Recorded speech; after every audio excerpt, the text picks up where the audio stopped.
All right, what do we got? What do we got? We'll give it a minute for it to kick in. What was I going to grab?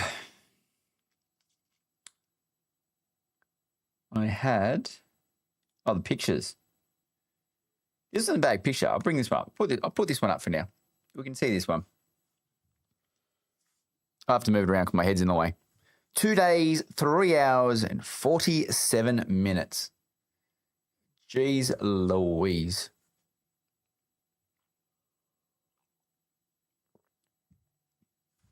All right. Sorry, I'll just set this up.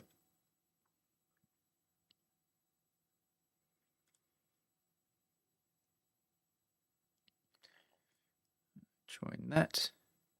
Job done. Hey, Major. How you going, buddy? First one in. You made it. You made it. Oh, we've got a bit to talk about today. We've got a lot to talk about. We've got, where's my notepad? Because I know we said we were going to continue on from yesterday. We were definitely going to continue on from yesterday and go over group compositions and see what, can we identify a good group competition? Can we not? Oh, hang on. Did you see what I've got? What am I wearing? We're in all force today. All force. Hey, Renji, how you going, buddy?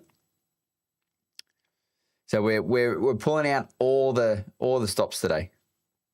So what we've got. So I'm just writing them down so I don't forget them. So we've got private servers. We've got what was it? Oh, season pass. Season pass. We've got group comp. And what was the other one? Oh, recruitment and giveaway. All right, perfect. We've got them already. Let's get cracking. We've got a few people in now, so we might as well start. So yes, so what we're going to do first is we're going to talk about private servers, the season pass. I don't know if that has that been identified. Hey, Tiggs, how you going, buddy? Irison, g'day, boss. It's going good, mate. Good. We'll talk about the group comps. But first and foremost, as we do, thanks to everyone that jumped in and watched yesterday's stream as well. That was really good. We went through guns. Now, I don't have the Excel spreadsheets up. I raced home. I got home late from work. I started compiling them all into, was it this one? So I started putting them all into one. I had the gear from the other day when we did the gear, and then I think I was putting the water base into this one, and then I was going to add things. Went and had dinner. Started getting late. I was like, nah, I got to get on. I got to get on stream. So we'll hopefully have that later. I used to pass it out on Steam already. So that's what I was going to bring up. I noticed that I hadn't noticed it before, Irison, so I was going to bring it up. So there's some things we're going to do. So recruitment. So if you're looking for a guild, we are recruiting across Europe, North America, and Oceania. So we have a guild leader in each one of those regions. Discord link is below if you're watching on YouTube. So make sure you go click on the join the Discord. You can get in the guild, and it'll be a great time. The only requirement is be a good person. And the other one that's also in, hey, Peachy, we know you are now. And the other one is the giveaway. Don't forget the giveaway. They're in the link. We are giving away 4 Dune Awakening early access passes away to whoever wins. So click on the giveaway link down below. You're good to go. Hey, Camdog, what's up? 1 day closer to launch. Yes, 1 day closer. What are we? Where's the timer gone? 2 days, 3 hours and 44 minutes. So we're close. And like I said, best thing in the day, number one, we got the shirt. We got the shirt. Now you can't buy these. I ended up getting a logo. I chucked it on a shirt because I thought it looked cool. But this is going to be the Dune Awakening weekend shirt. So let's get cracking. I got sent this today. So this was quite interesting. Who's this made by? United Task Force. They got 2025 by United Task Force. Copyright. Look, I'm pretty sure they don't have a copyright on it, but let's go through it anyway. I love the energy. The image looks exciting. I know. I would actually make shirts and give them away, but I don't think you're allowed to. I think there's probably some from a Dune Awakening trademark standpoint. I think there's might be an issue. But yeah, so Zao Moxes, who's leading the European Guild, sent me this today. Looks very interesting. A nice breakdown of what you can do in Dune Awakening. I thought this is something we can break apart just for a second, make sure, see what we've covered, what we haven't, and then if we haven't covered it, it's probably something that we probably will need to go back and cover it. With only 2 days and 3 hours to go, I don't think we're going to get and cover it. We're going to be able to cover everything, but we'll try. So first, off the ranks, up the top, well, starting from the middle. Actually, let me get my pen out so I can point to where I'm talking to. I've got my little... This doodad today will go red. What size does this look like? Yeah, that's good enough. We'll delete that. Oh, we've got that on the timer as well. I'll leave it on the timer. So starting in the middle, we've got activities. So all the activities in Dune Awakening that we can do. So we've got our combat, we've got construction, guild activities, progression, extraction, and exploration. So I think when you're setting up a guild, I think this is actually quite handy in the sense that you can go out and you can set tasks or you set roles. You sort of divide your player base to know, okay, well, what is that we have to do? What we could almost do that, you know, that diagram where you have that triangle in the middle and you sort of you go towards one more than another. It will sort of help you determine what type of player you are and where you might be lacking if you're missing something for sure. Starting up the left, we'll start with exploration. Exploration looks like number 1. So we've got eco labs. So we know about the ecology labs. We've got them all across the map. So raid long forgotten research facilities for their ancient treasures and technology. Great places to go get gear. Hey, ITNH. Hey, buddy. I don't know what your name is. Did I just call you ITNH? Wow, this is one hell of a slide for sure. Yeah, it is, Bender. It is. And then we've got caves. Caves are very important. Do not leave caves behind. I think a lot of people see them as it's a side thing that you don't need to do. There's a lot of things in caves. Schematics, the EMFs, and the microfabric, I believe it's called, the paper-looking thing. Very important, so make sure you hit the caves. I'm going in with only 2 other friends, so 3 solo players that happen to be in a guild. Now, that's good. That's good. Look, you can create a guild with 1 person. But like I said, Ishbin, if you want to join us, you're more than welcome to jump in the Discord. We had, like I said, an Oceanic guild, a NA guild, and a European guild. So we've got more than enough space for all of you. Judla, good evening, my friend. Gotcha. Just using gotcha. Understood. How do you say that? Kini Azev? We'll have to get in voice chat and you're going to have to tell me how to say your name. So we've got the labs, eco labs, the caves, shipwrecks, very important. You need to do the shipwrecks so you can make your guns and get more schematics and stuff like that. Where the eco labs, I find, have more the vehicle parts. We were talking today from a running perspective. So once we get into the game, when we start to level, do we need to craft? Not that we don't need to craft, but how far can we push ourselves with realistically picking just stuff up from the eco labs, the shipwrecks? They're going to be damaged items, but are they going to be good enough to be able to sustain us until the next part, till we get to a point where it's like, okay, we're going to have to stop now. We're going to have to build a base and we're going to have to and increase our capabilities. Hey, Solfgees, how you going, buddy? Isn't there no tax setting on private servers at pay to win? I am saying that, Solfgees, and I'll be saying that once we get to that when we get to private servers, but we'll talk about it in a second. I just wanted to highlight this one because this was just a nice sheet that that I got sent to me earlier, so I wanted to go through this one. Hey, Roscus, if I said that right as well. So I'm terrible at pronouncing names. Where can I find that Indographic? It's currently, if you go to our Discord, I can paste it later. It's by United Task Force. So there's a website there, unitedtaskforce.com. They probably have it on there. I don't know what type of gaming community they are. They look like an EVE Online community, but I will chuck it in our Discord a little bit later. I've been promising the last 3 nights that I'm going to be putting more content on there. I've still got them saved in my bloody taskbar, as you can see down the bottom, but they are coming. I think if you're paying extra for your own server, then why not? We'll get there, Edgemon. We'll get there. So exploration, treasure hunts. Oh, didn't get to do any treasure hunts I'm just literally writing over the words. Use scanners to track treasure scattered across the camps and buried beneath the sand. So I think this is definitely, I'm quite interested to see what we're going to get from treasure hunts. I actually did not get an opportunity to do any treasure hunts. Then we got PvP. PvP is going to be fun, going to kill people. It might get a few little rewards from it. PvE, that's simple. We know what that is. And then combined arms. So coordinated short-range weapons, buggies and ornithopters to achieve strategic advantage control of Arrakis. So these three, they're in there, but obviously they're not as important as the top four. But look, a nice way to split out. So if you need to get on each day, and it's like, okay, what am I going to do today? Am I going to build a base? Am I going to do this? This is probably something you can definitely refer back to. It's like, what do I want to do today? And I was like, I might go do caves today because I do need to pick up a few more materials, or I need some more research points. So I might actually they don't have them on there, do they? Under exploration, they should have the outposts.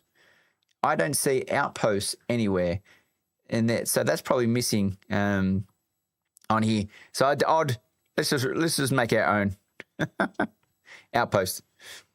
Is it under there? Is it under progression? Stories, abilities, research. There we go. Intel. Gotcha. They do have it. You found it. Thanks, Tiggs. Can always rely on you. So exploration. I don't know. I'd put it outpost under it. It is progression. Yeah, okay. Put on progression. You need the intel to progress. Blueprints are what I want the most, and water, 100%. So outside of exploration, we'll go around clockwise. So we've got extraction. So we've got mining. We all know what mining is. Salvaging, that's fantastic. Water, a lot of work.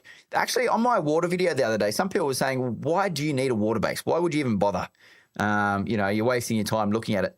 I think it helps to know if you're running out of water, at least we've done the planning and we've prepped ourselves to go, if we need more water, we know how to get more water.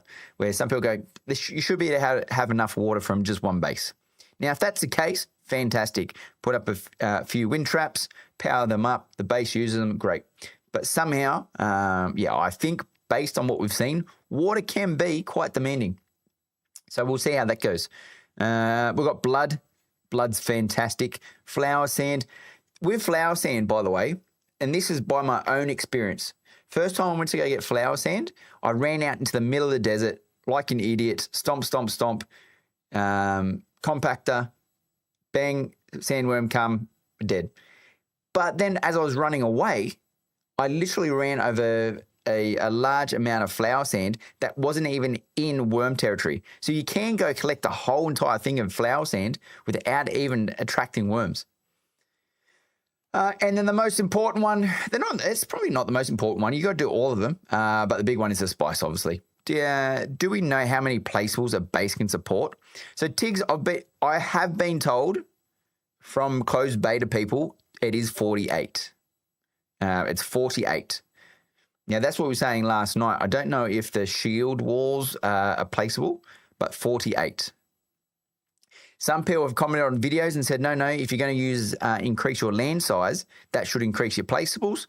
However, that has not been confirmed to me, so I cannot confirm or deny that.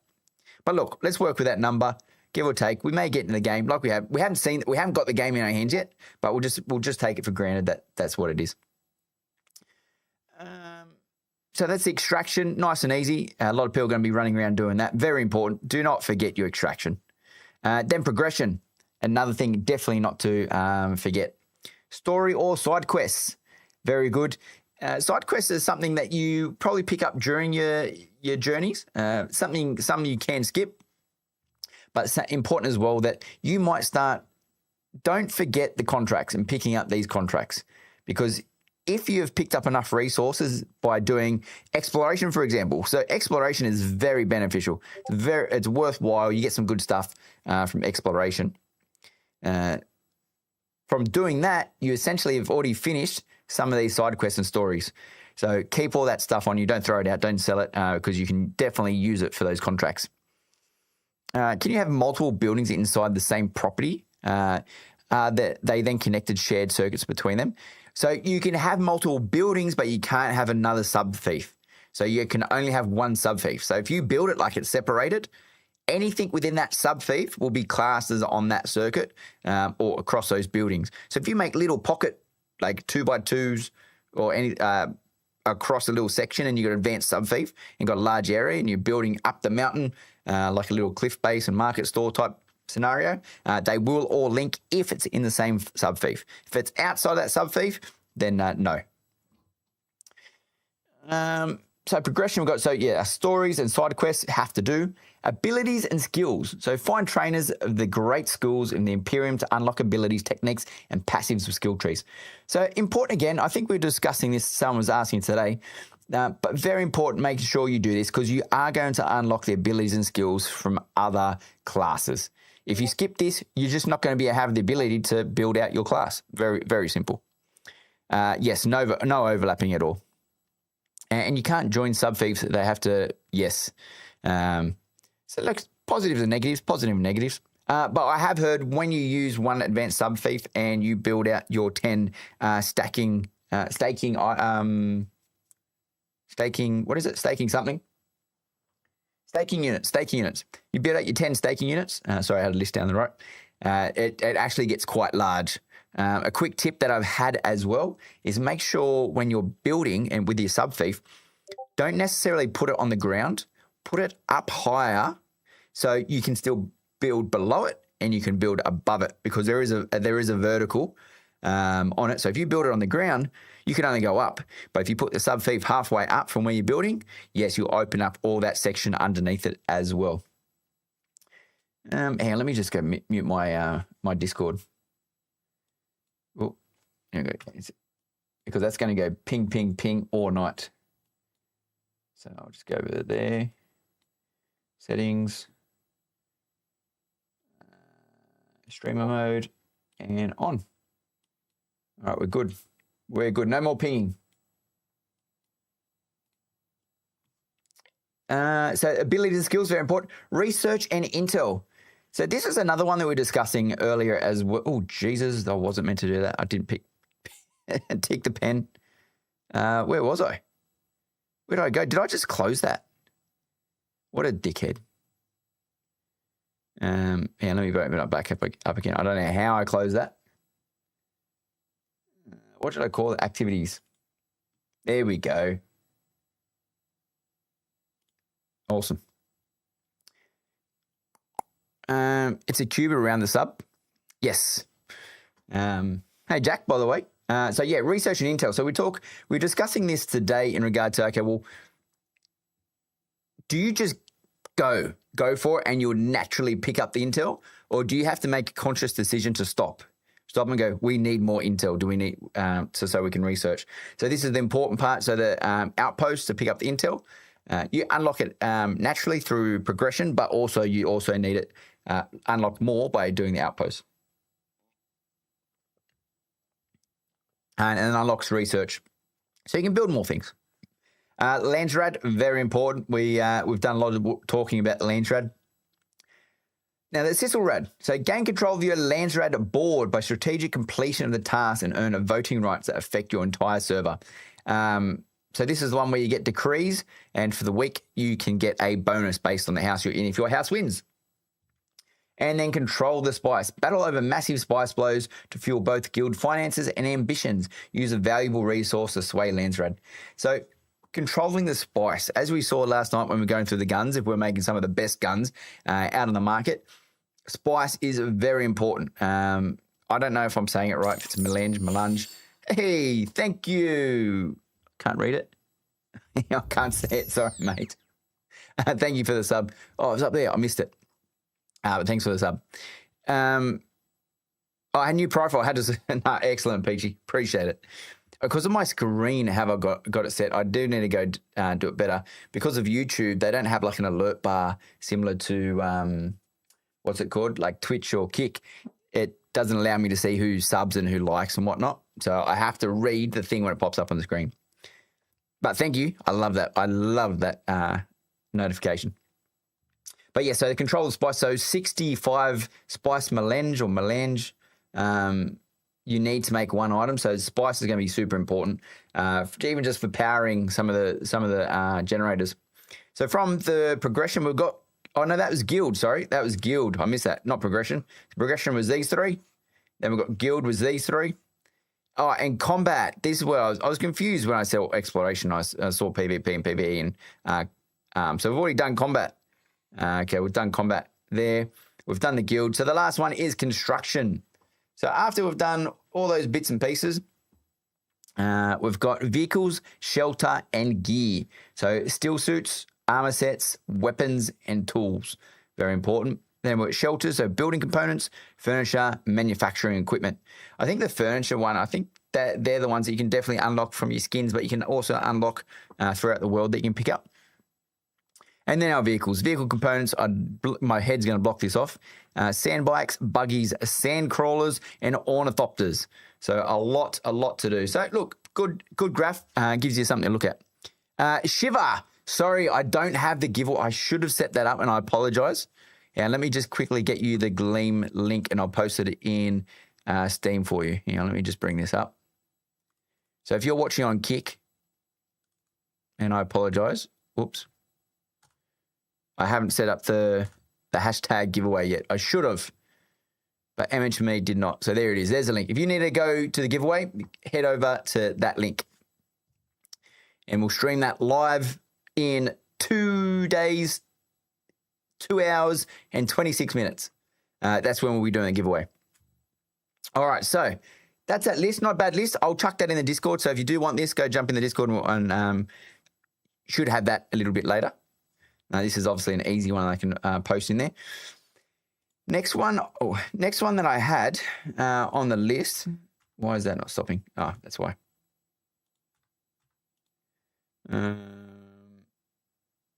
Next one we've got up is the private servers. So as you know, about 12 to 16 hours ago, even 20 hours ago, they announced that private servers are coming. Private servers we're allowed to pre-order them. Now I believe they had about 3 companies that you could order private servers for. I thought, great, we can get a private server. We can get the guild in a server. Perfect. We don't have to worry about it. Have a password. We know everyone's going to get on the same server. But the way these work, though, it's slightly different. So the Deep Desert is a shared space that is run. Is a shared space, and Arrakis and Harco Village are a shared space based in the same world, hosted by the company that is selling the private servers. So you can have all these people buying private servers. We'll just say it's G Portal, and everyone's just bought one. The G Portal is running the world that's running these shared spaces. So all these little servers that people are purchasing will end up seeing each other in Deep Desert, which is great. And then I think the other thing was you can build in each other's server siege if you want to go into someone's siege. The only problem here is they do allow these private servers. It's minimized, but there are 3 things you can change. You can turn the sandstorms on or off. So that's one thing that you can do. The other one is turning PvP on. So having PvP across the whole entire Haga Basin. And then the third one is no tax. No tax. Now, I didn't mind the idea of having private servers, so we could get into things like that. Negatives of private server they are private servers. People pay for them, and if they no longer want to fund them, they die off. They die. That world sort of starts to drip to die off. So that's one thing as an issue. The other one is purely. There's another one I thought of, updates and stuff from the server. So you've got to make sure these servers keep up to date with updates. But the other one is by not having taxes on or not having sand on, you may potentially verse someone who's got tax on and sandstorms on. So if you meet up, so this guy, he's got tax on and he's got tax off. Wax on, wax off. So tax on, tax off. If they meet in the deep desert, there's a chance that this one the one with the tax off is going to have an advantage because they had more money to spend on building gear, building weapons, and so forth. Same as the Sandstorm. You potentially, Sandstorm's obviously durability damage. It's slowing you down from farming. So same again, if you got that off, then you've got more advantage of being more further progressed when you're reaching into the deep desert. So it's, in my view, it's pay to win. So that's why you'd set your server up to ensure that you didn't have tax on and you didn't have Sandstorm. So when you hit deep desert, you got the best opportunity. So not everyone's paying, but they're opting into this this option. So in the private servers, I think it would be very rare to find a server that has the Sandstorm on and also have tax on. Considering, because you want apples for apples, you want to make sure you're the best. You don't buy a server to be the worst. Solo players might buy a server and play on it themselves like that, but I don't think they should have allowed those things to happen. It does change the game a bit. So I think for me, official servers are definitely going to be the number one. Would be good for events, tournaments, and RP communities. Definitely, Irison. There's definitely a place for them. RP communities, for sure. Events, tournaments, excellent. I think that's a great idea. Having a PvP-only server locked off to the public, but when you have the tournament, bang, go in. When visiting a server, you can only build on a claim that someone gives you permission on. You can't claim land. In the private server, I have to double check. I was reading it at 5 a.m. this morning. Hey, Bob, how you going, buddy? Tax is not that painful, as I heard. I guess if you have your all three sub-fiefs out, plus you've got the staking units. So a sub-fief is about 3,000 in tax, and each staking unit is about 7,500 in tax. So if you've got a maximum sub-fief and staking unit, that's 78,000 in Solari, or Solaris. Is it Solaris? Solari. Each week. So it's not the worst in the world, but at the end of the day, it's still 78,000 per advanced sub-fief, fully upgraded per week. Only slightly late. You're good. Wimpy nerfed private service. That's right, Ferret. It is. There's a nerf to it. It has made it easier. And people are going to opt for it for the ease as well. So they don't have the sandstorms and don't have the tax. I don't want to pay tax, but at the same time, I sort of have I like the idea that everyone's paying tax. It's part of the game. You sort of have to, it's the strategy behind the game to why when tax is there, how do you play the game? How do you make it benefit you and stuff like that? And that's why, and when you're building your base, you think about it. So they're essentially free build servers and stuff like that. So I'm glad the official and the privates are separated from a deep desert perspective. But at the same time, I don't see let's just say if it was competitive, I wouldn't feel like going to a private server would be for me. Hey, Nick Shane, how you going, buddy? Private servers experience and officials will have a different experience, but everyone playing official world will have the similar. Yeah, I agree, Briz. Hey, Shaitan, tax is just another decay mechanic. These servers will be bloated and require wipes regularly. Look, if that's what it is, that's what it is, which I don't mind. But yeah, so for private servers, I agree. But the private servers are only capped at 40. So whoever's buying private servers, I think they're quite comfortable to know who's joining their server. They're probably doing it because they are a guild or they have a requirement for a large number of people to come in. Because if it was maybe a cap to 200, then you might have a server. But with a cap of 40, you're only buying it. So I think they won't last long either. Hey, Mark, that's a decent gain without the tax. Yeah, definitely. Control the spice, control the universe. Dinas, I just joined a bit ago. I think you misunderstand the server setup. No, we're talking about the private servers, Dinas. But happy for you to correct me if there's something there you think we've misunderstood. The sandstorms is another thing keep an eye on.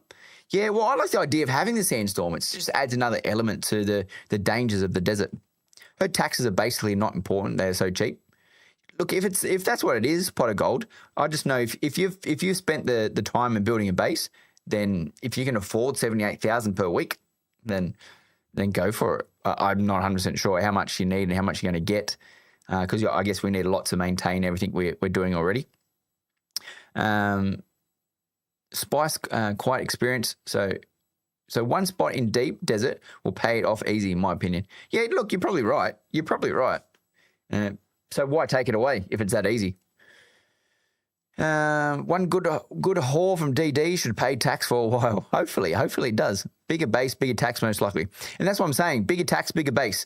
Bigger base, bigger tax. So as I said, the big base is 1 advanced sub-fief and 10 staking units, because you can only have 5 vertical and 5 horizontal staking units. And so all up 78,000.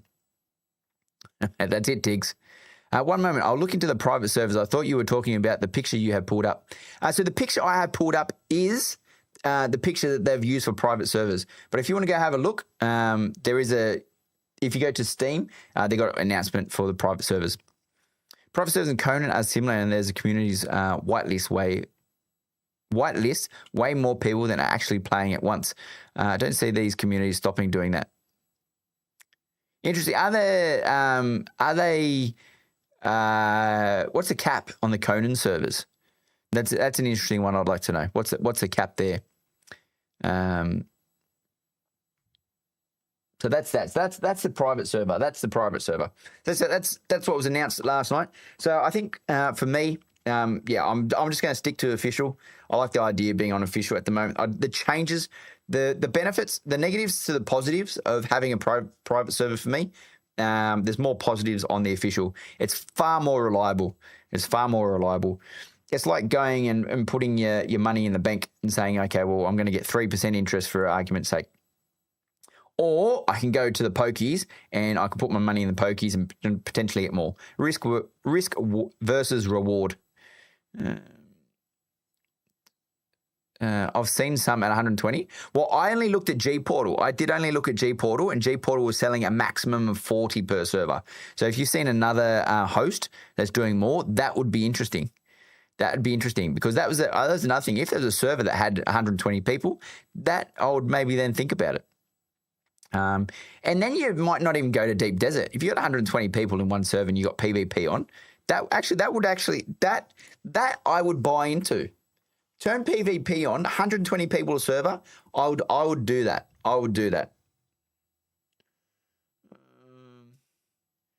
So bases everywhere. It's why they need to wipe every 2 months or so. But like Conan, private servers will become better once mods come. Have they released official server lists for the region? No, not yet, Bob. Unfortunately not. They'll not be mods because they don't own the IP. Well, look, I'm glad there's no mods. Sometimes I'd rather play a game with no mods. I might be one of the weird ones, but I actually don't want, like World of Warcraft, for example. There's too many add-ons. There's too many, you got Questy and stuff like that. I would like them to release World of Warcraft without any of the add-ons. No Questy, nothing. Similar idea.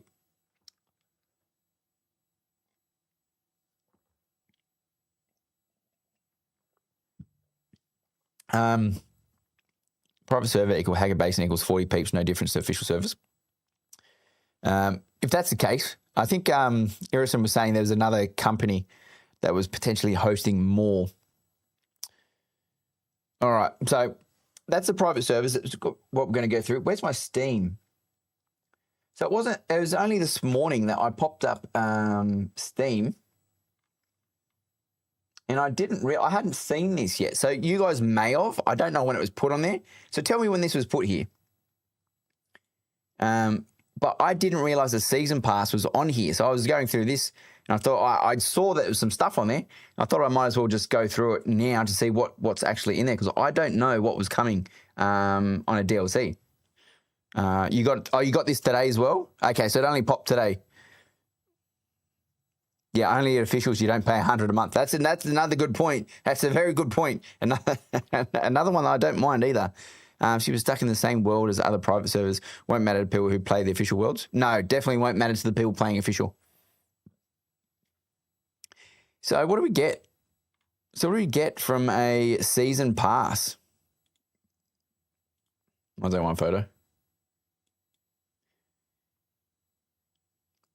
So this is a pack content that's released over a period of time. Steam will notify when each item is of content is released. You can configure your notification preferences at any time. So we've got Wildlife of Arrakis. So cosmetics, decorate your base with statues of prominent wildlife of Arrakis, including Shai Halud himself. So a few decorations. I wouldn't say that was anything special. DLC's been out for ages, has it? So I haven't seen this at all. I didn't realise. So I thought I'd go through it. There's only 4 things in here. Lost Harvest, side story and cosmetics. So it's good to know this is where the side stories are coming from as well, because people go, okay, where's the content going to come from? So they're going to add more side stories and cosmetics. Desperate Crew, a secret that has been buried for over 10,000 years. Raiders of the Broken Lands, cosmetics. The Broken Lands are shattered plains of broken rock known for their fearsome raiders. Okay. And the Water Wars. Water is life. The water shipper families at war fighting for control of the polar caps of Arrakis. Okay. And that's 2026. So at least you know it's coming. So they got looking to get more out of your time in Arrakis. Dune Awakening Season Pass includes 4 DLCs, starting with Wildlife Arrakis, which will be released together with the game, and introduces statues of iconic creatures. Okay, so we'll just see how that goes. Happy to see. Now DLC Water Wars is what I'm interested in. Yeah, the Water Wars one does look like the interesting one. Like, I don't think anyone's interested in a few statues of wildlife, but we'll see how we go. Yeah, Peachy, first time I've seen it. So now that we've done that, all those bits and pieces and discussed those things, now we can actually go to the thing that we're going to discuss last night, but we never got to because we're too busy talking about guns. And we're going to go through and talk about classes and what is the best group composition. So when we hit the sands on Thursday, Friday, whatever day it is for you, when we hit the sands and we're going for the group, is there a good group composition that we need to play versus just pick any old random group? I don't think it's going to matter early on. I think it starts to matter once you progress further in the game. But at the same time, now I'm thinking about it, I don't think progression is the issue. I think it's when you get to PvP.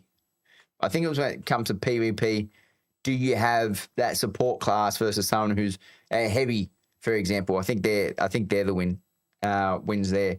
So I think from a leveling perspective, no, I don't think it matters too much at all, because as long as you're doing damage, it's all PvE. I didn't see anything too difficult. In a group of 4, you should be able to smash it. But PvP, that's when group compositions are definitely going to be a thing. I hope there's a good chunk of content, though. Better not be like a 20-minute quest. Hopefully not, Diggs. Water could be the best, a new map similar to Hagar Basin, or at least that'd be if they did another Hagar Basin, like a full map like that. That would be pretty cool. Any idea on what you think third faction will be? Sound like they would add it soon. No idea, Pot of Gold. Couldn't tell you. None. Gonna need at least 2 mentats, in my opinion. Look, and there's a start. Jack. So what we'll do, I actually don't mind the UI for Open World. Open World has a good UI. It just seems clean. I like the picture in the back and stuff like that. Will you be aiming to hit shipwrecks early, which might need your group to be ready for the PvP and if it encounters? Yeah, look, anything that comes, everything that comes, will just be hitting each one as it comes, progressing through the trials. So hitting trial 1, trial 2, trial 3. And as we go through them, pick them up and head out. So a group of 4 should be, it'd be nice if you could res, I think. If you could revive people that get down, that'd be nice. Going to need at least 2, going for a Fremen, and it will have a separate faction mechanic than Landsrad. Look, if it opens up to more mechanics, I think that'd be sick. Soul Ravar, the Funcom Dude cosplayer, had a 3rd style for the Spice Hunter, which sounds like it may be smugglers. Interesting. PvE, perhaps a mix of shooting and close combats. Hey, Gary, how you going, buddy? So I'm thinking a sniper class is definitely important. So I'll write some notes down so I remember. Because just without building anything now, and of what we know, so I think a sniper is important. And I think that's a sniper with a drill shot. And I'm just making predictions now so we can work towards to help break the shield. Then I think from there, what did you just say? You can res when they are down, right? I remember self-res in beta. Can you? Oh, V's here. Hey, V, how you going, buddy? So what was I just thinking? So we had the drill shot, and the sniper. I think there's two things. There's obviously weapons and armor as well. What this class is going to take. Because I think when you're going to initiate fights is how do you initiate the fight? What is the best initiation strategy and how are you going to do you want to fight from a distance? Do you want to close the gap? Juggernaut Nate, Zerg Guild. That's us. We're roaming the desert with thousands of people. You can so sniper, drill shots. Oh, what was the other one I was just thinking? I think melee has to be in there, does it not? Like, what's everyone's thoughts on having melee in a group composition versus not having melee?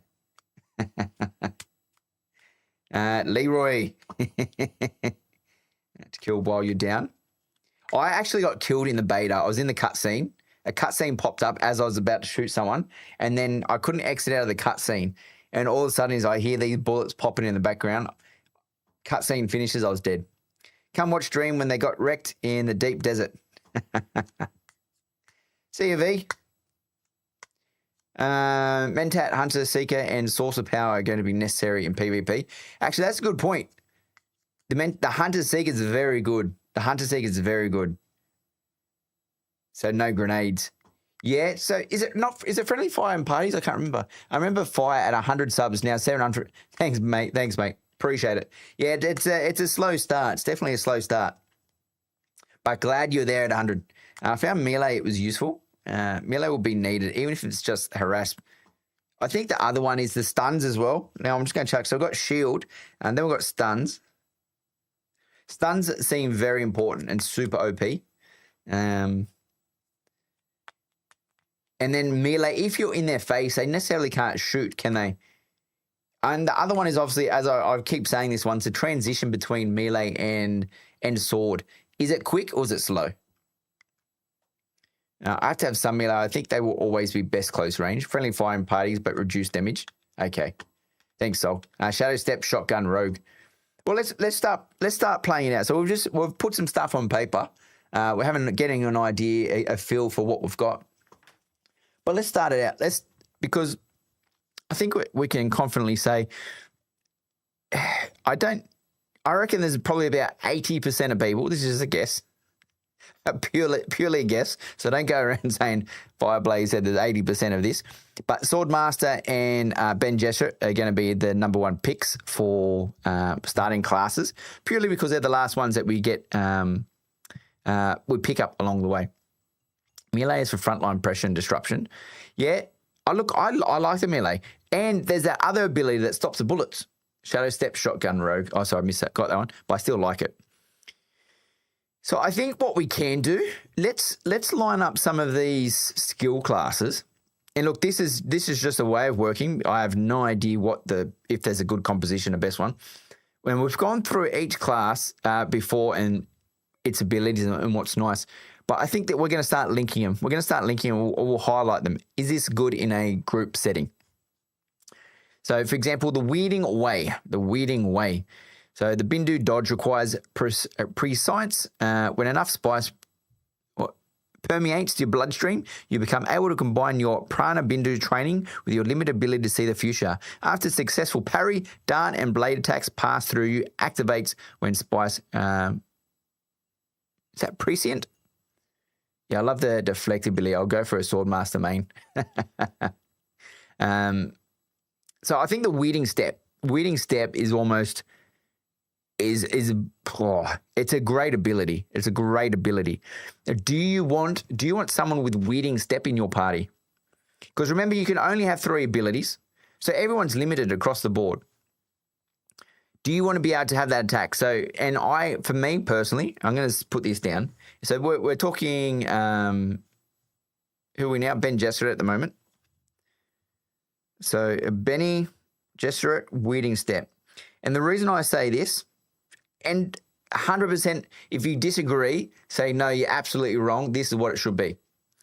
So the Weeding Step is, I feel if you have a sniper in the background, and someone's using, or someone's using a disruptor, you can then Weeding Step behind and shotgun to the head.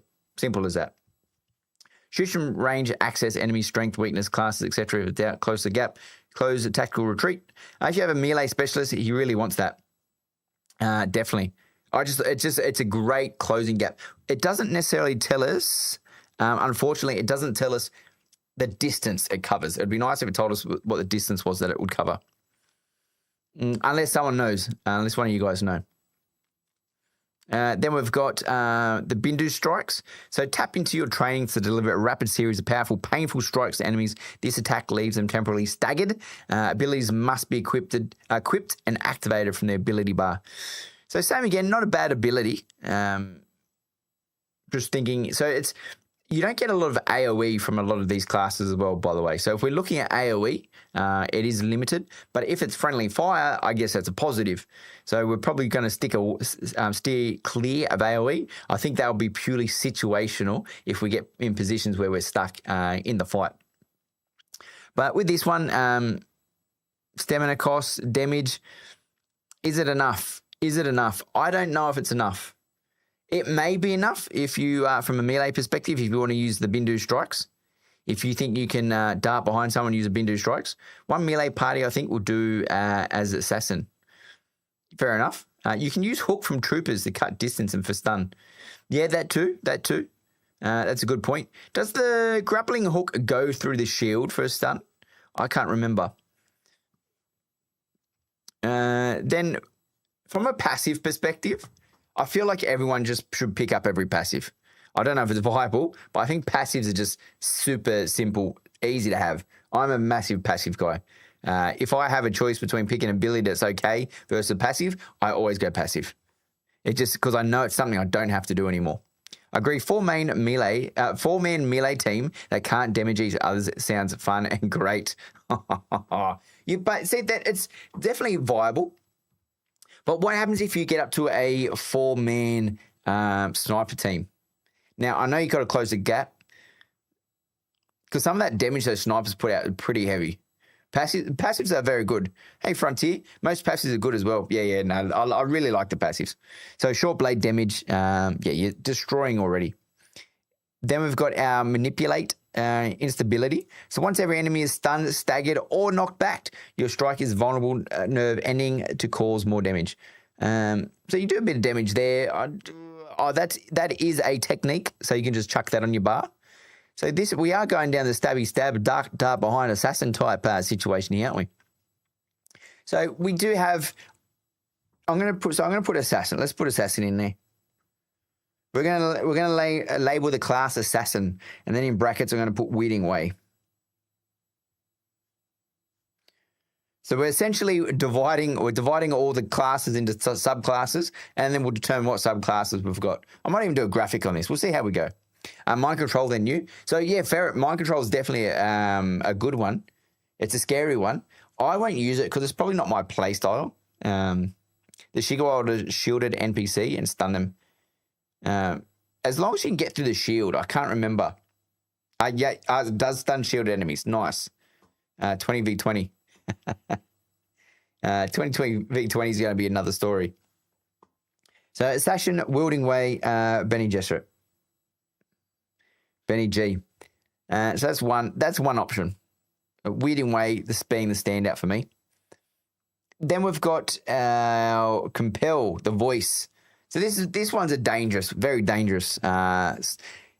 It's one that I don't think you're going to see a lot of, but at the same time, when you do see it, it's going to really hurt, and you're not going to know how to counter it. The sniper team will be useless because they won't be much open space for it, in my opinion. I guess it depends to that point as well. Depends where the fight is. So because some people will think just deep desert.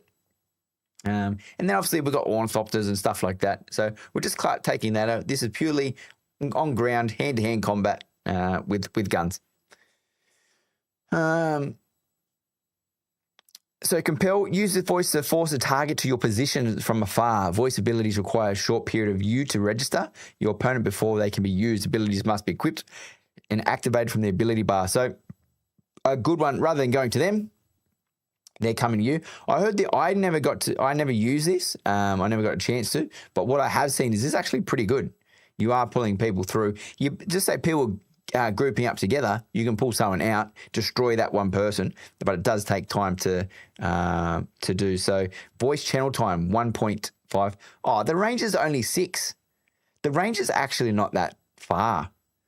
Like it's not horrible, but in a PvP situation, is compel really going to be, unless they're hiding behind something and they pop out and you want to pull that one out, fair enough, that would work, but I don't think that's going to be super beneficial straight up.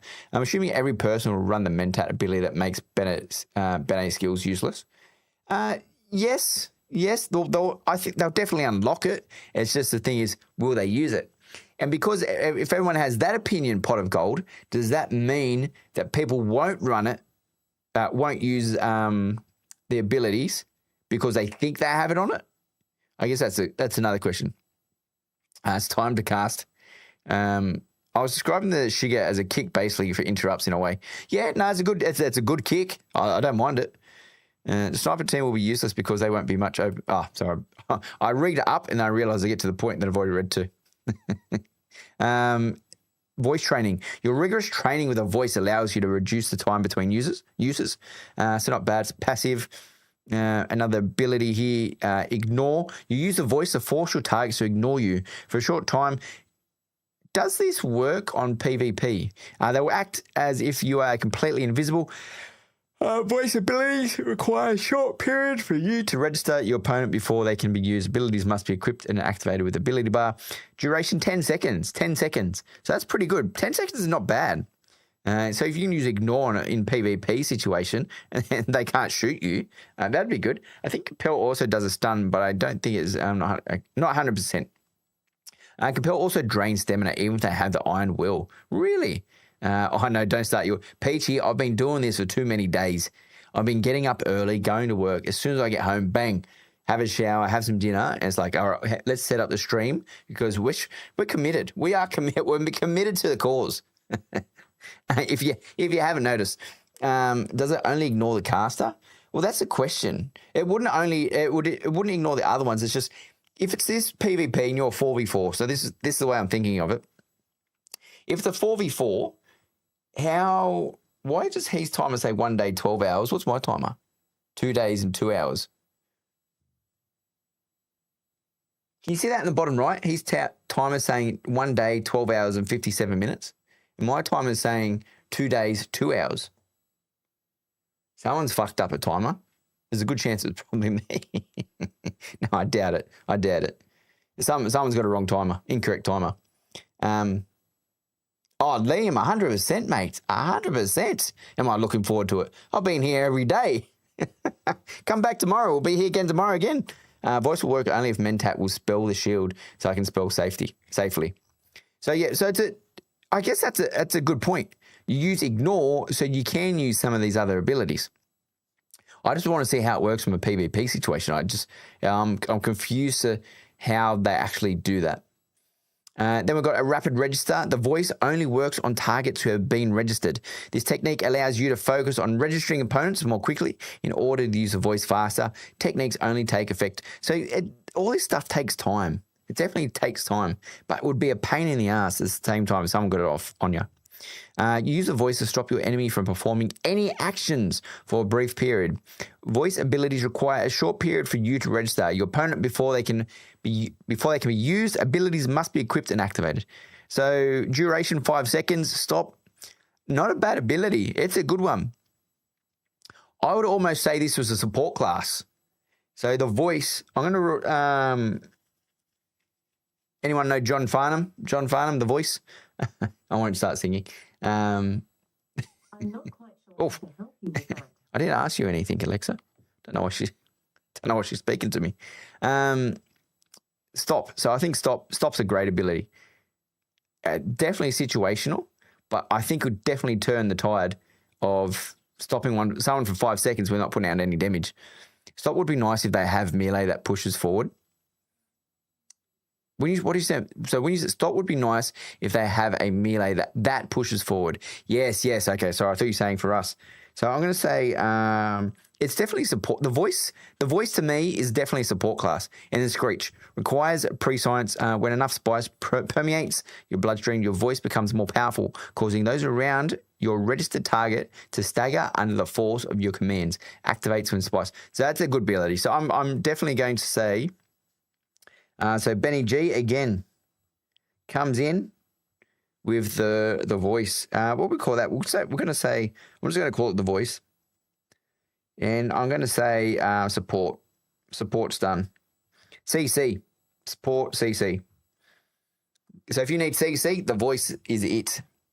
The John Farnham. I'm going to call this class the John Farnham. I think that's why I didn't get on the BG abilities as I got used to the cast now and after delay. A bit rusty on ESO style casting. Yeah, fair enough. Look, so it's good, but I wouldn't say it's amazing. It's just purely situational. But at the same time, can you imagine getting stunned constantly? So if that actually, what was the cooldown on this? So I think it was this one that voice channel time 30 seconds versus this one, the cooldown time is up to 25%. So 25% of 35. Argument's sake, take the 5 off. Oh no, 25%, 15, so 7.5. So we're talking about 27 seconds, but with the 5-second duration. So there's a 22-second gap between the stop abilities. That's quick maths. So now we've got body control. Anything that does recovery, I'm a big fan. Big fan. Everyone needs to get this tree. The number of passive in here that are going to give you survivability is huge. So don't skip Bene Gesserit. Don't skip body control. So you're able to heal your body more effectively after suffering catastrophic injury. I don't think this body control is going to be part of something that your group needs as a class or to support the group. I think this is just a necessity that everyone has from all these passives. The sun, which one was this one? The poison tolerance, the self-healing, the vitality. But to do that, you also need trauma recovery, regen limit, regen rate, great. This one was the Bindu's ability, so reduce poise damage. Situational again. Metabolize poison, situational again. And then litany against fear. So what was this one? Reciting this litany aloud will instantly hearten any allies nearby, as well as providing you with the strength to push through almost any attacks. You and your allies will have boosted damage, mitigation, and stagger resistance for the duration. Abilities must be equipped and activated. So look, there we go again. I think body control is actually... So cooldown 30, armor multiplier and reduce poise damage. Did it say that it boosted damage mitigation? So I think support class, body control, Bene Gesserit. What are we going to call this? That's a big one. Support. I'm going to call it buff. We're going to do a buff. Body control. This has actually been a better exercise than I thought it would be, to be honest. I was thinking, fuck, how am I going to run through this and figure out what a best group composition is? No, but let's look good. So far we've got, so with Bene Gesserit, we've got the first Weeding Way is probably assassin class. Obviously a lot of damage with the swords, the blades, and darting behind their enemies. Second one, the voice, is definitely a support CC class. So we are doing the stuns and the group stuns like that. And then the third one is more of a support buff. So you've got, obviously, everyone should have all the passives down below, but above getting body control, I think this overall litany against fear is definitely a group buff. It's almost like a cry, a shout, or anything like that. So if you need that in the heat of battle, depending on reduced poise damage and armor multiplier 3. So you get up to level 3, you can have an armor multiplier of 3. And currently, when we looked at the heavy gear from I think we only looked at aluminium. So I think it was like max 700 armor. So for example, if you have Listening Against Fear, your armor is going up to like 2100 when it comes from armor. So it's a massive 16-second duration as well. So that will last the fight. This is actually quite a big ability. 16 seconds with an armor multiplier of 3. That's huge. That's massive. With a 30-second cooldown, you could almost finish a fight, I reckon, in 16 seconds. So I'll take it. I would take that every day of the week. So that's Bene Gesserit. So I think there's some things to think about there.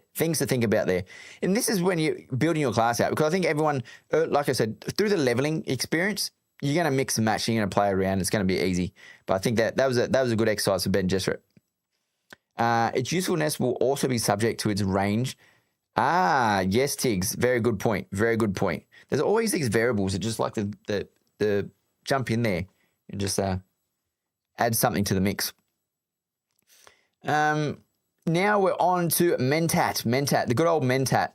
The Mentat scares the shit out of me from his sniper abilities and his assassination. So we essentially got 2 assassinators. So it'd be good. What was it? You'd probably be able to use some of these, link the 2 together.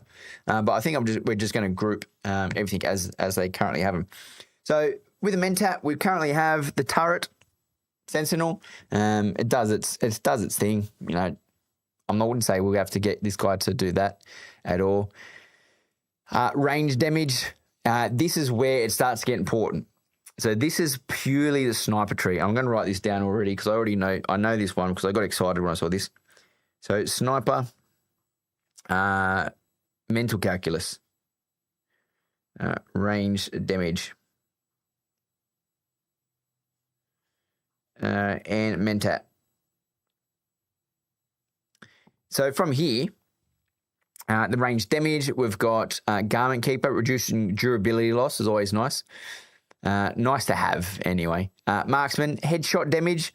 There's been the discussion of, do we want the body damage or do we want the headshot? And I think it's purely, if you think you're a good shot, go the headshot. Like, I think you already get the extra damage from the headshot. So if you increase that headshot already, it should be 1 tap. I'd be very surprised if it wasn't 1 tap. So I do want to see this one in action. Then we've got tailoring, reduce max durability loss, pistol damage, sidearm. If you're going to go sniper, it's always good to have the sidearm that can help. I think with the... I was just thinking about the disruptor versus a normal pistol. But always nice to have. Then again, rifle damage. Pick up the rifle damage. Exploit weakness. So range damage 50%. So you have learned to observe your enemies and predict their weakness based on 1,000 miniature... what is it? Minutai? Those miniatures. When you damage an unshielded enemy with a ranged weapon, the hit location becomes a weak point, which you can target to increase the damage of subsequent attacks. Only 1 weak point may be visible at a time. Techniques only take effect when equipped. So very good here. Very, very, very good. I think by having this ability, and this is where you need someone to take down the shield. If you're going to use this, you need someone to take down the shield. And then last one in the tree is shield overcharge. Requires precise when your blood is saturated with the spice and ranged attacks on a shield will reveal a vulnerability in the Holtzman shield. So for any ranged attack on a shield will reveal a vulnerability in a Holtzman shield. Continual attacks against this vulnerability will overcharge the enemy shield, causing it to drain their power pack more quickly. Activates when spice is prescient. Or is it prescient? Whatever the word is. 10 seconds. So nice range on that. Good range. Good duration on this for 10 seconds to show vulnerabilities on shields. So I think that's definitely a bonus. So snipers are great. I think we haven't gone through all the classes yet, but I think to have to have the sniper and then to have this exploit weakness, I think we're not exploiting we need someone to make the sniper powerful. The sniper's already powerful. You need someone to initiate, and I don't think the sniper is the first to engage. They can, but by the looks of things, I wouldn't say they were the first to engage on that point. Just break the shield. Look, maybe if the sniper can get the headshot off, and just, I also need to see how much damage can a shield take before it gets destroyed. So, for example, can a marksman just keep hitting headshots and then the shield's destroyed? I do not know, but we'll find out. Something we have to investigate. Further to that, our assassination. So this is where we go the poison. We've got the dots on this one. Now, I'm a dot fan, but I'm not a fan of the way this one works. So just because it just feels slow. I do have to use it to try it, but poison capsule, you have a hidden dart disappear that fires off a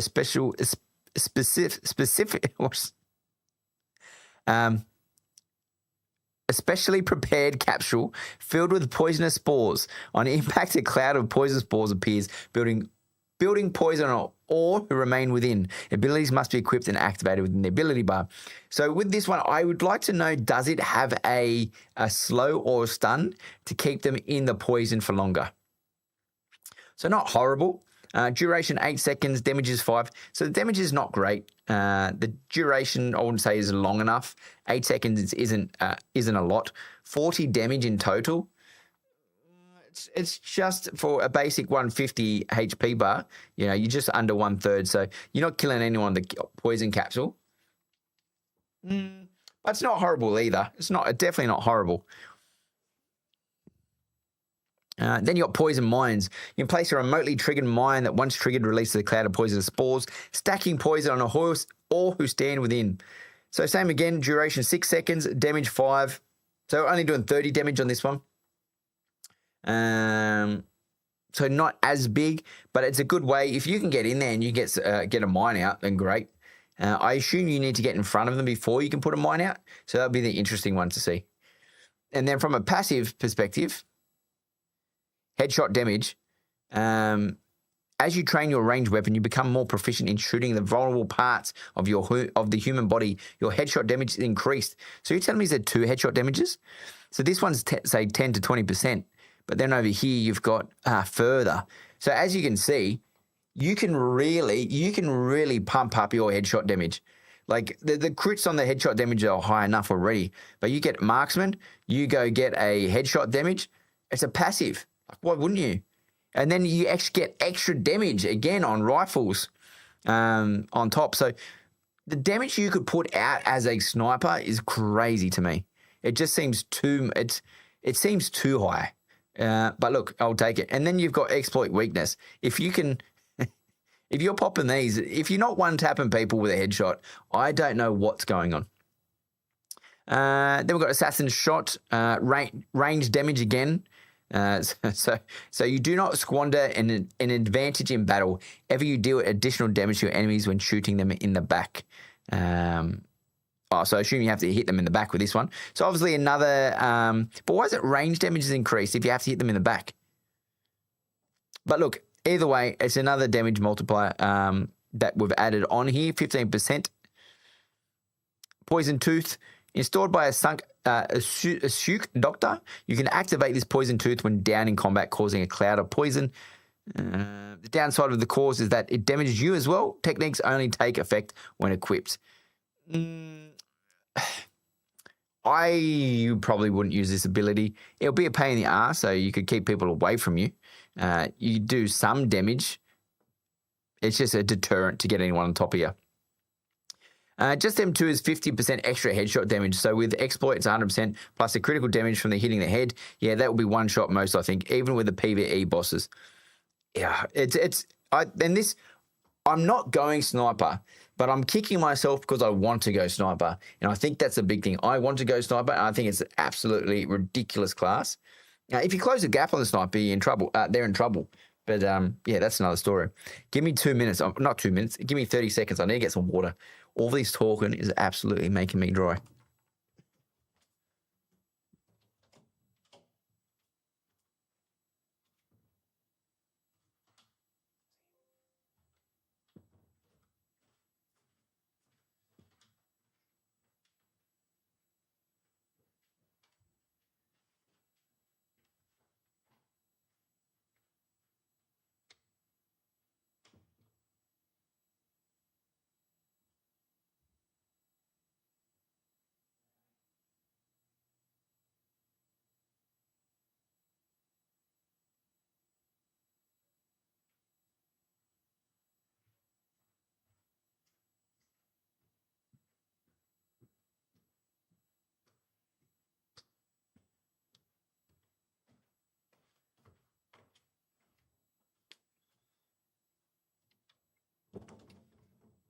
All right, he's back. Now 5 players gone, we can start having the real conversation. Poison Tooth is just a story fanatics, but it missed the main target. Yeah, I don't think it's great. Silence is weird. I don't like it. I should have put some music on. What is it? All I can think is the Homer Simpson music. I don't even need this in. I don't even know what headphones on. I don't even have even sound.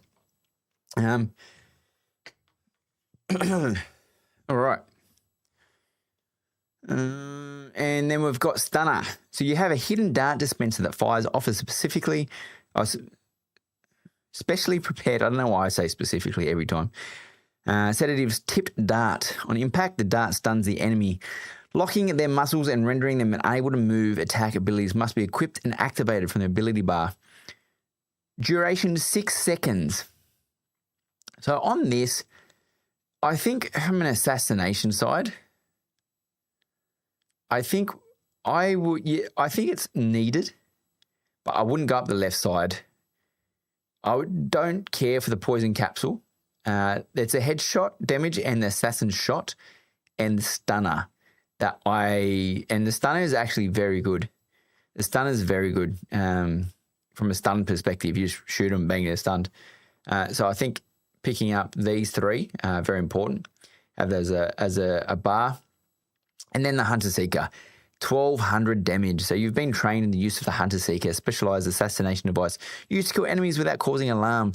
You'll pilot the silver of metal that, when it strikes, burrows inside the arteries of the enemy and causes them to incredible pain and often instant death.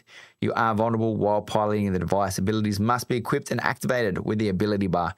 So I think the Hunter Seeker is a very good ability. Like it's a one shot. It's cooldown with the 60 seconds, so it's a one-hit wonder. So you do need to time it. It's do you sacrifice everything else for the damage that you can do with a Hunter Seeker? Can you equip this in battle quickly to get this off and then equip something else? I don't know. So it's very good, but like I said, it's one shot only. And battle hardened. Did I say? I don't know. I haven't seen Battle Hardened. Are you talking Call of Duty right now? But yeah, I'll have to look at where Battle Hardened is, unless you want to let me know, Rob. The turret is going to be good for a sniper as well. Keep placing that down so someone sneaks up on you. It wants. Yeah, that's a good point. That's a good point. I wonder what the dart range will be. Good point. Did it say? It did not say. Did the NPCs eventually take out the turret? Will other players be able to destroy it quickly? I haven't seen the gameplay. Yeah, I haven't played with the turret, so I don't know that personally. And you are prepared to sit on the ground and vulnerable while you are flying in the middle of the PvP. Yeah, that's another good point. So this one's definitely risk versus reward. I think if someone's hiding behind cover, great again. There's a few things like this. I think it's also this one over here, the Solido decoy. So if someone's hiding behind cover or you're in one of those bases, I think that would be great. But it's not often people will sit back and wait. And to that point, from the distance, can a Mentat take out a sniper? So the sniper's best range gun, I believe, is 75 meters. So can the Hunter Seeker go that far? Like you're hiding off to the side, sniper's sitting there fighting in the battle, and all of a sudden this Hunter Seeker comes up from behind and bang. Is the trooper cooldown reduction? So some people are saying the trooper cooldown reduction, so battle hardened, doesn't work on the other classes' abilities. Now, I haven't seen this personally. I've just been told, and it's probably someone in here already, and so put your hand up. So we have been told that battle hardened from the trooper class doesn't work against the other abilities, only the trooper class. But something to test. Hey, Marty, how you going, buddy? Turret can be attacked. NPCs didn't, but I saw some PvP gameplay where someone attacked the turret. It depends on how. So I don't know if the turret's super useful from it does damage. It does pretty good damage at level 3. It does and duration 25, so you can stick it out there far. It's a matter of which abilities do you want to put in there across your 3, and is it the best? Oh, best one. Battle Hardened will work on different classes. I use that on beta. It does? Okay. Apparently it doesn't. So I told you. So someone will start this conversation, but we'll see. So look, overall, I think the assassination provides us more damage, and a stun. I think this is an overall okay class. It's definitely some things to pick up. I don't know if I'm going to write this down as a class that would pick up. I think these are just abilities that we may pick up across the fight. So I'm not going to put assassination in there. I just don't care for the poisons either. So I don't see it as a beneficial group class to help. I don't think there's anything here from a group perspective where I go, oh, I really wish we had an assassin. Like I said, the Hunter Seeker is good. We can get it, but I wouldn't say we need to push it. So I'm going to skip him. Oh, the Stunner is good though. And these give us the extra perks. I'm not saying not to get the things. So I think if to get this, you're mainly getting them for the Stun and the Hunter Seeker.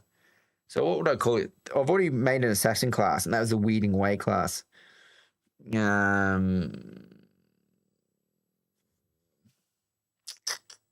I'll put assassination. Oh, well, we could have 2 assassins. We can have one Bene Gesserit assassinator. So assassin and Mentat. So I think on this one we've got the stun and 1-shot kill. 1 shot. The ranged assassin. Yeah, that's a good point. Ranged assassin. I like it. Other classes' cooldowns didn't change. CC is good for group fights. Yeah, I agree. Trooper modified Hunter Seeker as a directional grenade. I think range is good. Does poison go through shields? I was just about to say, I think it does. And yeah, Tiggs has confirmed. Poison does go through shields, Mark. So Tactician. Now, Tactician, this is the one where it is, do you put in your class or do you not put in your class? So we've got Shield Wall. Shield Wall's okay. A massive duration. It's going to put a wall up. If you're in the desert, I think you need a Shield Wall. I think a Shield Wall is fantastic. It's going to give you cover, and it's not going to be, does it have a, oh no, there's no health in the Shield Wall, so it will stay there. Massive cooldown. So if you've got the stamina, you can maintain a shield wall up.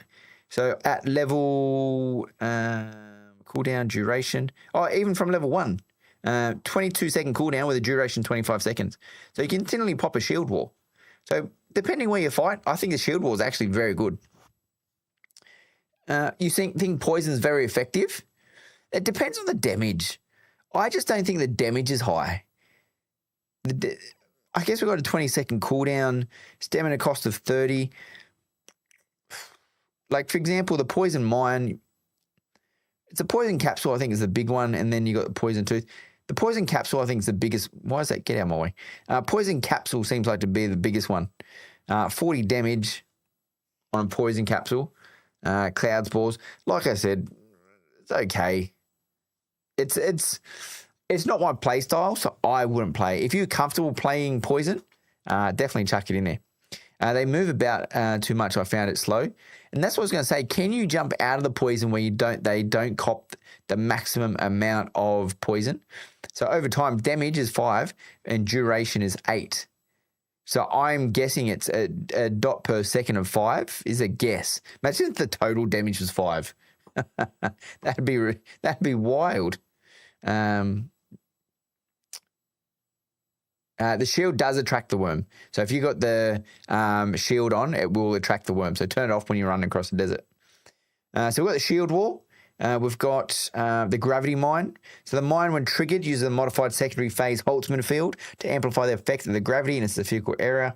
You can use the sphere to slow enemies or decrease the speed of projectiles. Abilities must be equipped and activated from the ability bar. Power drain 2%, duration 17 seconds. 17 seconds is pretty good. It's not horrible. So it's something. I think the use case for this, I'm going to have to go to bed. The use case for this is definitely larger groups. Larger groups that are together. I think this will work quite well with groups that are together. The one that I do like is the Solido decoy. The Solido decoy sends off a projection of yourself. So it will start off as a projection, and then you tap it again, and then it will start running off by itself. I think that one's that one I think will save a lot of lives. A lot of lives, that one. Now, if you can get it out, I didn't get to use it. From some of the videos I saw, it was an item placed on the ground that sent a hologram. So I don't know how easy it is to detect, as in can you see what it's standing on and go, it's only a projection? Or is it an actual projection of you where you can essentially get away? Look, you can get run away, like run that one way, you run the other way, you might be able to get away.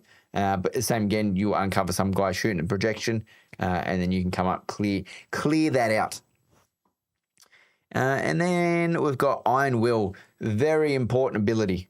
You have developed such a strong sense of self that you are able to alter your thought patterns to avoid the manipulations of the Bene Gesserit voice. At least those of lesser practitioners, techniques only take effect when equipped. So very important, but the question is, are people not going to pick the voice abilities up? So the voice, which is a CC, are people not going to pick up those abilities because they think Iron Will is on everybody? That's the question. Well, that's the question I'm asking. And if that's the case, obviously that's going to mean a lot. So you may not even need this. This could be taking up space where it's not required because no one's using the voice because they're making the assumption this is it. But completely up to you. I think as well, if your group doesn't have Iron Will and a Bene Gesserit pops up, then your group might be in trouble. It could really change the fight if I'm just thinking this way: two Bene Gesserits turn up, they start using the voice, they don't have Iron Will on, they're in trouble. But at the same time, if you've got Iron Will on, they're in trouble. And anti-gravity mine, is that what we just did? The mine, when triggered, uses a modified secondary phase to negate effective gravity. You can use a sphere to lift enemies or prevent 4 damage during traversal. Abilities must be equipped and activated. Duration 17 seconds. So you can lift the enemies. It means they can't run away, but at the same time they can still shoot. But at least they're a clear target. So let's just say that I can see a real good use case for this one, to be honest. You've got a sniper sitting over the hill. You chuck over an anti-gravity mine, and it's not until the target gets lifted in the air where the snipers will be able to see. So the snipers that actually has cover aren't getting hit by anybody. All of a sudden, all the snipers see is some bloke start flying in the air. Is Iron Will a guarantee or a chance? I'm reading it as a guarantee, but I'm not sure. Not everyone may need it in a group, as a Benny would need to target the correct person. True. So look, I think it definitely makes it's a harder skill to put on. So I think where, for example, there's much easier skills that you can use compared to some of these other skills, I think. Anti-gravity plus poison cloud. Ooh, Tiggs, you're thinking there, mate. Anti-gravity plus poison cloud. What was the other one that sort of slowed them down? Stand within. Look, it's like I said, it's not the most amount of damage, and it's a good one to play with, I think, Tiggs. But just a reminder: if you pick up a poison cloud plus the anti-gravity mine, you are literally taking up 2 abilities. What is your last ability? But look, I think that's good. You're definitely taking people out, but it's not the anti-gravity mine's not slowing people. It's not stunning people. It's just lifting them off the ground.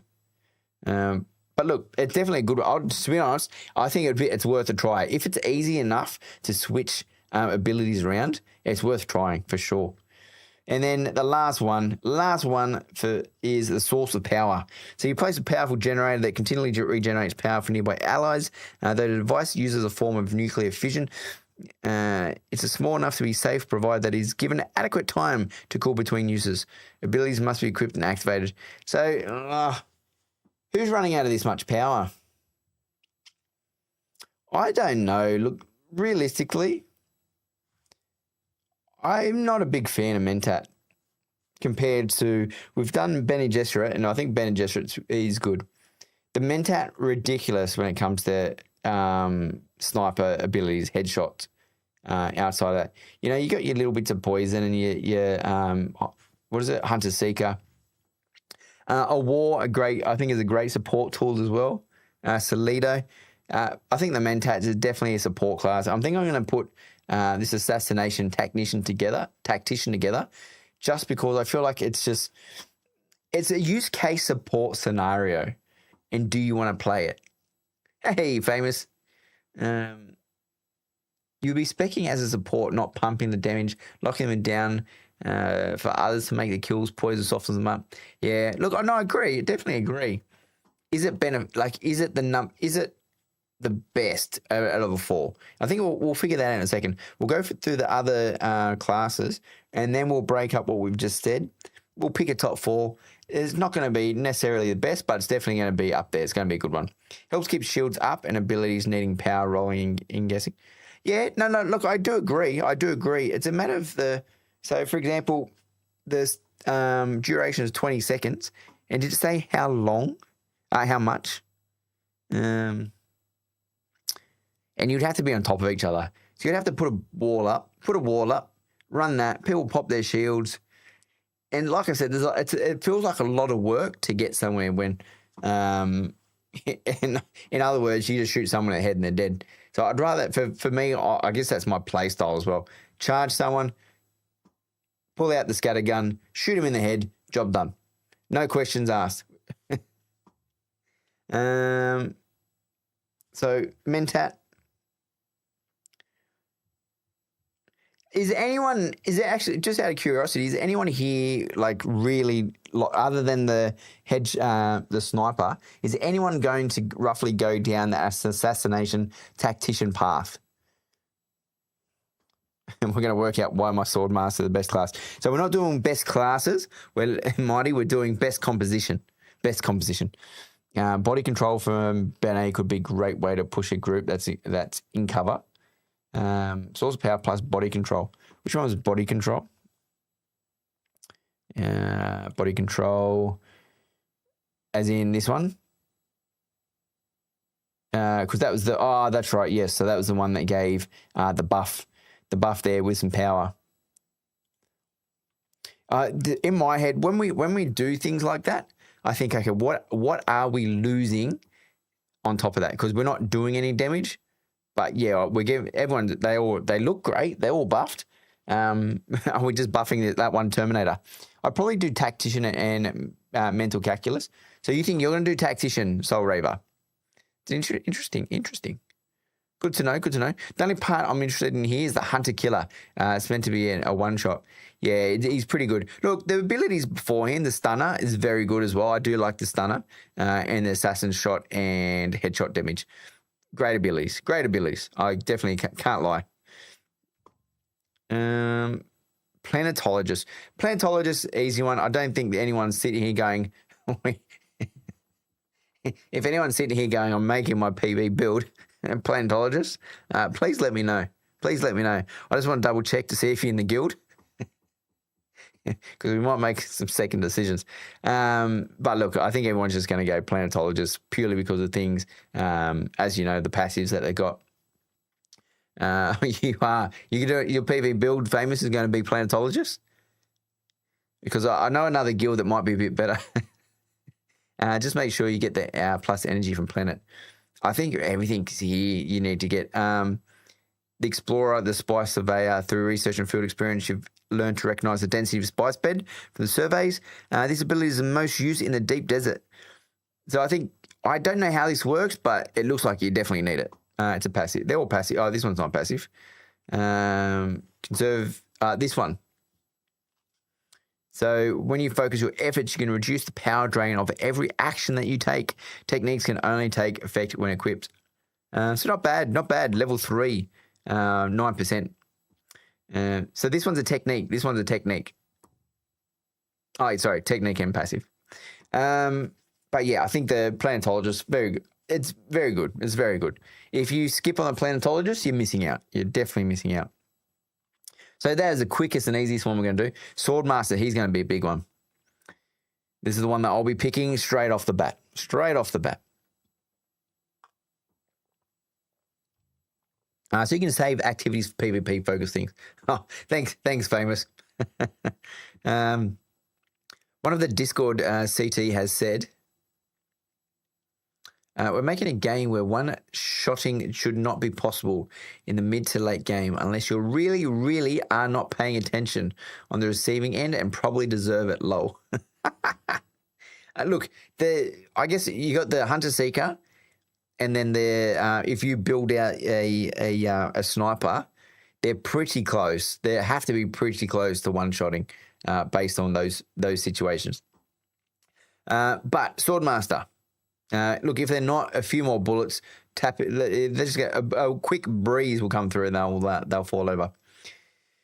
So passive blade damage, great. We'll get into our melee now. So we're getting our melee builds. We've got our blade dancers, another damage boost. Look, that's a crazy damage boost. Defeating an enemy with a blade empowers your next attack blade to brief period. The skilled source master dancer between opponents.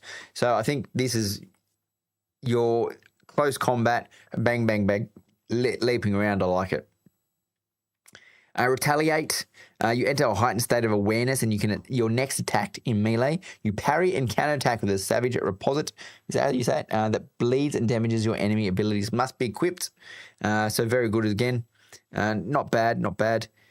We've got more blade damage, so increasing all the blade damage again. Foil. You enter a heightened state of awareness, and when attacked in melee, you parry and counterattack with a precise strike that damages their arm and numbs them. For a short period of time, their damage output is reduced. Abilities must be equipped and activated. So good attack. Foil, not a bad attack. So melee ability, enemy damage decreased by 50%. Your weapon damage also 120%. So and the duration is 10 seconds. So if you can identify who's doing the most damage, you can get in with a foil. I think that, like, you're not killing anyone, you're not stopping anyone, but you're purely decreasing their damage by 50%. I think that's massive. That's a really big amount of damage lost. Yeah, so my idea is to focus solely on movement to around level 20-25 and start picking up planetology stuff. My PvP stuff will come passively and towards the mid-tier event. Gotcha. Death from above will be hard if you go for shotgun back shot. Death from above, I haven't got to that one. But Rob, I'm definitely going the shotgun. Darting behind, shotgun, bang. Some of those shotguns, the damage out of them is ridiculous. The Storm. I actually didn't like this. I wasn't a fan because I died when I was trying to test it. But I used this ability when I was on Swordmaster. It just didn't. You do need to be on top of the player.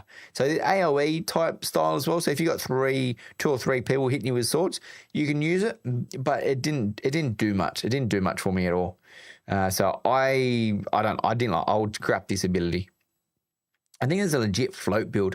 I have seen that. All the stuff to keep you in the air for melee and shooting could be insanely strong. So I think there's an ability when you're in the air, you do get more damage. I'd have to. We'll find it because we're not there yet. Then precise parry requires when your blood is infused, your parry exposes additional weaknesses in the defense of your enemies. The ability to mitigate damage is decreased, which is okay. I wouldn't want to rely on this. I can't see a cooldown on this. Oh, it's a passive. Oh. Expose additional weaknesses. Oh, I didn't realize this was a passive. I was going to say, I wouldn't want to activate this just to get 40%. But if this is a passive, that's pretty good. That's not bad at all as a passive. I'm picking that up for sure. And then we've got the will. So these are all the defensive attacks. So you enter defensive stance, deflecting darts that are fired at you. Your ability lasts as long as your stamina holds out. Abilities must be equipped and activated from the ability bar. Very good deflection. You just got to make sure you got stamina. If you're going to go into a sword fight, the hard part here is if you're getting into the sword fight and if you already use your stamina, there's no fighting happening. As long as you're on the spice. Which one? I think it's the legit. The floating part is only if you're on the spice. Is that right?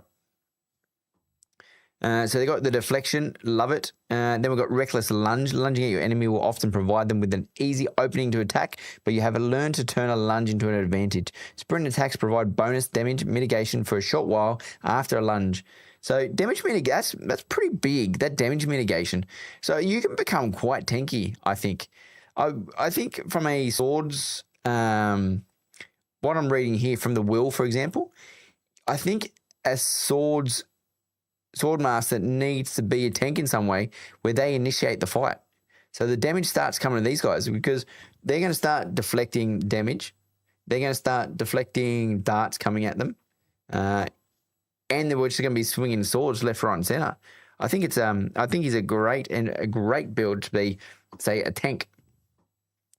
You're right about the passives being really good. Yeah, no, passives are fantastic. Blue Wolf, love them. Sorry, yeah, gotcha's famous, gotcha. Are we sure you need spice for all the top ones? The ones that need spice say so in the description. Rockets in the air, flamethrower, nades when you land. I agree, Rob. Could be really strong. Swordmaster is all about dodging. So you got the dodging. So I agree with the dodging, but if you can, as a Swordmaster, I'm thinking if you can attract the bullets and the damage, if you're going to do that for your team, it's going to allow your team to just to shoot more and fire more. If you're going to be, so you could be the damage dealer with the blades, but you could also be the person that's attracting all the bullets because you got bleed tolerance as well. We've got solid stance to reduce the poise damage, further damage mitigation again, and then let's just say if we need spice, stamina costs, increase health regen 200%. So if you go down the wheel. I'm just going to call the Swordmaster the tank. Tank. Swordmaster.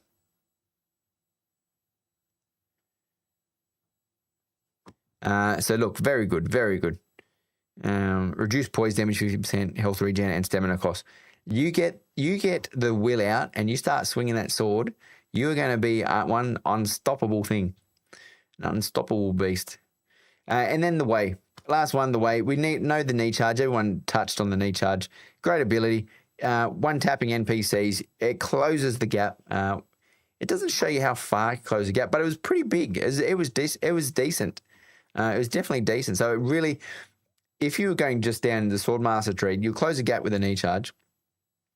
You would use your they're all passive and techniques, so you don't need to use shit. And then you'll start swinging your sword. I think you're in a very good position already, aren't you? Close the gap. And then even furthermore on the way, you've got your field medicine, so healing abilities, your water optimization, stamina recovery. So you get, and the Swordmaster is, I think, the only one that has stamina recovery in his build. So I think very important to go the way. So the Swordmaster, to me, we're looking very strong.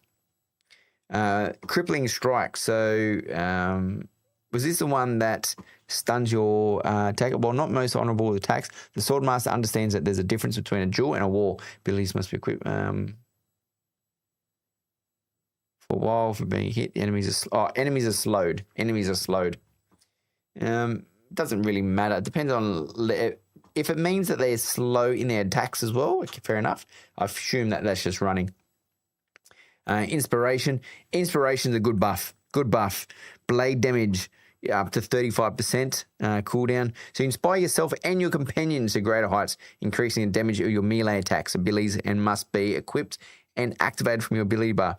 So as you can see, blade damage goes through the roof. And this is where we go for that group composition. Do you need two melee players? So for example, we had, let's just say we've got the Swordmaster, but then we also had the Bene Gesserit in this section where we've got the Weirding Way with all the blades, and we've got all this blade damage. So having a Bene Gesserit for the blades, for Weeding Way as an assassin, and then a Swordmaster as well with all his blade damage. Pop an Inspiration. I think that definitely is going to go a long way. Swordmaster is all about how much HP do we have? The shield is down. I think it was 150, but I don't know, PC. I'd have to check.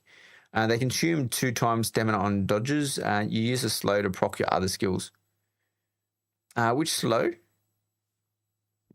Oh, the Crippling Strike. And then we've got max stamina again, dehydrated stamina limit. And then the last one requires when your blood is saturated, you see multiple ways in which you damage your enemies. After using any Swordmaster ability, your next strike will strike twice, reflecting 2 possible versions of the future, converging in a single space-time, activates when spiced. So look, a decent ability. But I think, look, very good. I think the Swordmaster, melee tank class, 100%. I don't think there's any way around it. So if someone builds out this whole entire tank class, Swordmaster class, I think you'd be very strong. I think you'd be very, very strong. AKA damage 100%. My max steps Swordmaster still does max gun damage with the chosen weapon as well. Really? Yeah, so we'll still be able to do it. We can still definitely do a lot, Famous. We can still do a lot. It's just a matter of how you build it and what you want to do with it. So I think, yeah, the Swordmaster, very strong. And then our last one, I hear my voice going, Trooper, the good old Trooper. So we've got, this is right. I didn't mind the Trooper either. So Trooper range damage. So we've got the range damage again. And this is where we start linking up with the Mentat from the sniper ability. But we're going to the heavier weapons as well. So we've got some range damage further again. There's enough skill points to get enough weapon damage. Well, that's good. Because I think this is where I'm also going down the gunnery. Because I'm going... what's going on? Imagine I lost my voice for Friday. Streams all week, loses voice for release. Going down the melee tree for me, and then I want to go scattergun. But we've got range damage, we've got, and this is where it changes a bit as well. So you got to be careful when you're picking some of these passives and techniques. Some of them do give you more body damage, but decreases the headshot damage. So you will counteract some of them. So make sure you don't have both of them, because you could just be wasting research points. Grapple hook, great early, mid, later. Personal opinion, as vertical play will be mitigated by copters very quickly. Yeah, true. You won't need it in eco labs. You won't need a spice farming. I think grenades may be really good too. Yeah, also I didn't, from an AoE perspective, I don't think they traveled that far. But look, I have at the same time, I've seen someone come up above. I was actually playing with one of my mates. He threw a grenade down into a group where we had to kill some people, and yeah, all of them in the middle just died. It was an easy fight, so didn't have to worry too much. But center of mass, so body damage over headshot damage. If you're a bad shot, accuracy of your guns are terrible. This is where it's probably important. So if I'm using the scatter gun that hasn't got the best accuracy, this is where this one might be more important, because you're probably going to hit the center of mass more than anything else. Disruptor damage, we all like the disruptor. Penalty reduced to 6. What's this? You have trained yourself to move faster while using heavy weapons, such as the flamethrower, lasgun, and the Vulcan. Techniques only take effect when equipped. So penalty reduced to 25%. So you're still slower, but you move around a lot quicker. The scattergun, one that I definitely need, increasing the damage of the scattergun. I think it's still mathematically better than headshot damage. Yeah, potentially. I think it depends on your accuracy rate. If your accuracy is good, the headshot's going to be better. But the chance of you hitting 100% accuracy on headshots, pretty slim. But you might get those 1 or 2 taps if you can get those headshots off.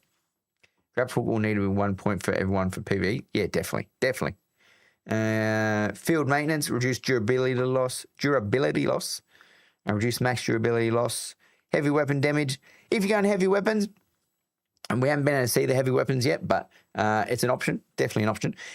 If a heavy weapon's a rocket launcher or a las gun from an anti-vehicle situation, do these apply to vehicles? So if I'm shooting, it would have to. If I'm shooting a vehicle, we'll get to increase the damage by 20%. I think this will be very beneficial. And then last one, we've got NG capsule.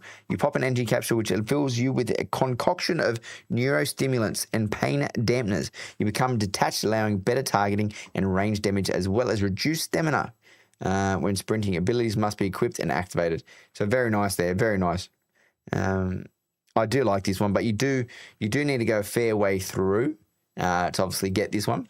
And its ability, so you do have to equip it. Range damage, 50%. 50%. So you can really increase your range damage. Movement is king. Oh, definitely. Movement is king. But if I shoot you before you can move, I've played competitive games my entire life. Anything over 30% accuracy, people assuming you're cheating at that. Actually, 9% of people aren't reliably hitting headshots in Dune. Yeah, or even Dune, for example. Yeah, those darts, they're not accurate. For scattergun, I also think body damage is better. And hello, he's our Moxes. So the last two, so I think very important. We're getting to the guns here. So the troop is obviously a gun build. I don't think you need to go, I need a trooper. Well, not yet anyway. I need a trooper in class, but you need these abilities support what you're going to do, I think. Look, realistically, if you go gunnery, you're a trooper, aren't you? So these are gun dependent, where the other classes, well, the Swordmaster is blade dependent, and but he also has the defenses, where the Mentat's more of the sniper class. The Ben Gesserit is more of a support buff class, but with Weeding Way, which is very beneficial. Then Suspensor training. We've got our anti-gravity field again, so we're going back to anti-gravity field. When thrown, use a modified secondary phase Holtzman field to negate any effect of gravity. You can use the sphere to lift enemies in the or prevent fall damage. We know that. We've got that gravity field, so we've got that again. And then we've got the Suspensor dash. Suspensor dash is a nice ability. You training your Suspensor allows you to manipulate your flow of movement. Press the dash button while suspended to perform a mid-air dash. Techniques only take effect when equipped. So not a bad little ability. Efficiency, you practice your suspensor power drain is decreased. Death from above. So this is the one. You'd actually get a lot of damage up on level 3. 40% extra damage while suspended. So if you're floating and shooting, you're doing 40% more damage. So very good. It's just a matter of which build do you want to apply that to. Apologies for he scored 38%. Well, the number one CSGO Pro for accuracy is 30%, 38%. And the point is a click game of taking body damage is far more important than headshot. Wow, well, I'm gonna at least get 45% there, famous, I think. It depends on if they got aim assist as well. Aim assist is a big thing. But I'm not worried about PvE. Yeah, PvE is not too bad. And then collapse grenade. The device when thrown uses a modified secondary phase Holtzman field to attract nobody. Oh, nobody. Fucking hell. Anybody within a spherical area. The spheres drawn together temporarily stunned, leaving them open to your area of effect attacks. Abilities must be equipped and activated. So stamina cost, duration, 1 second. So it's 1 second is not great. Because I did see this one get used, but for 1 second, it's a bit disappointing, to be honest. It does something, but it's not great. Suspensor blast. What am I doing? You manipulate the suspensor field generated by your suspensor belt, forcing it to explode around with extreme force, pushing enemies back and damaging them. You can hold the ability to increase the damage dealt. So damage 35, duration 36. Look, it's something. It's definitely an AOE. It's a bomb. It's not. I don't think it's as good as some of the other whatever you want to call the top one on the tree. Definitely going to do something. Like, it's good, but I don't think it's as good as some of the others. And the last one, we all know the Shiga Claw. We're not going away from the Shiga Claw. It's a stun. It's a grapple hook. It's fantastic. Battle hardened. So to everyone's discussion, does this work on other classes or is it trooper only? But either way, ability cooldown by up to 30% is amazing. So if you can get an ability cooldown, whether it's on your trooper classes or I guess you got to use them. There's not many because there's a lot of passives down this tree. But very, very, very good. We've got explosive grenade. Does damage within a radius. Does pretty decent damage too. So this is probably one of the better grenades in my opinion. And then Assault Seeker. So damage at a high range. So it's similar. So it's a modified Hunter Seeker that will fly in a direct line and explode upon contact with anything. So a bit different. You don't have to fly it. It will fly in a straight line and go bang when it gets there. So yeah, definitely the troop is definitely more of an AoE class. You could definitely say. Rules are written and states ability cooldown, so it's all, but who knows? We're not going to get in this argument. I don't know. I'm sitting on the fence. I'm just waiting to see what happens. I tested in open beta. It says trooper only. There we go. That's a badger. Is it good? The badger. Who's the badger? What's a badger? The Assault Seeker. Look, I like the range on this. Look at so someone, I can't remember who was asking, what was the range on the Hunter Seeker? What was the range on the Assault Seeker? And the range up to 3,000, I assume, meters is ridiculous. I actually want to shoot it and see how far it goes. But look, great ability. Damage isn't too high, to be honest. But not bad, not bad. And then we've got an attractor field. Originally used as a training device. Poor aim. The attractor field uses a modified Holtzman field to draw attacks towards its center. Attach it to an enemy, and any shot fired into the field will direct it into the center of the mass. Abilities must be equipped. That's actually a very good ability. Attractor field. So you got someone out there with a heavy gun, obviously bullets flying everywhere. Go out with a scattergun. You might want a tractor field. Put a tractor field on them, and all bullets are going to hit that center of mass. So you get the center of mass increase on top of a scattergun, on top of a tractor field. You're going to hit hard. You're going to hit very hard. Ha! Thank you. Can I read it? Mohammed. Hey, thanks, buddy. Can we stick it on a harvester? Is it like shooting someone with the jaws? Oh, the Salt Seeker is good. You liked it. You played with it. It's like shooting someone with the jaws theme, playing with it. Hey, I'll definitely try it. I think for my build, I personally might go the attractor field with the scattergun and the body damage. And then the last one, the reflexive reload. So it requires pre-science. When your blood is saturated, blah, blah, blah. Become an effortless. Whenever you throw a grenade or drop a mine, you instantly reload your current weapon. Your hands moving before your mind can even think. Activates with spice. Do I care to reload my gun when I throw a grenade? Probably not. Is it pre-science? What is it? Is that how you say it? Is it pre-science or is it something else? Am I going to have to go watch the movie? Prescience. Prescience. Is that it? Is that what that says? Prescience? Or press ES? Press E once. Wow.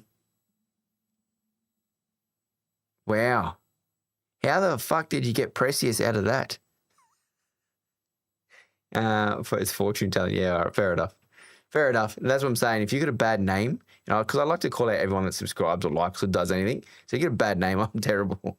I'm going to have to talk to someone about this name. They like it. But either way. So that's the trooper. So the trooper is a heavy gunner grenades. Heavy gunner grenades AoE. Let's write this down. It's funny when you look at it all like this because you can see they've separated when someone sat down and said, okay, who's going to get what? You can see that they've definitely separated the classes or the gun types based on players and their abilities. So it's very, very clear. President, prescience, fucking hell. What is going on? The fact of no... Press tree ents. Pre-Hans, president. Prescient. This can't be it. This can't be fucking it. It clearly says pre-science. If it's not fucking pre-science, it's not a word at all. It literally says pre-science. Hey, mouse, Google it. Ask Bing. All right, hang on. Where is this stupid thing? What is it? Let me type it. Pre-science. The fact of knowing something in advance in the future. And how do we pull this over? And here we go. Prescience. Oh, I've got to get my headphones. I can't hear it. Prescience. Waiting for the headphones to kick in. Prescience. Prescience. Prescience. Prescience. Prescience. It's prescience. Fucking stupid thing. Prescience. If they got prescience, ask Jeeves. Is Bing? Yeah, who's using Bing? Who suggested Bing? Famous. I'm fucking using Bing. Let me get Microsoft Edge up. See if it can help me. Call it what you want. Your stream. Fair enough. Look, prescience. We've had prescience. Just an FYI for everyone. If you want to know what it is, prescience. It's a little joke, sir. No, I'm joking.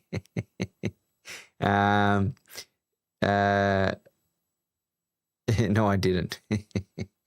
All right, so we got to the final stages. Let me get rid of this white screen. We've got to the final stages.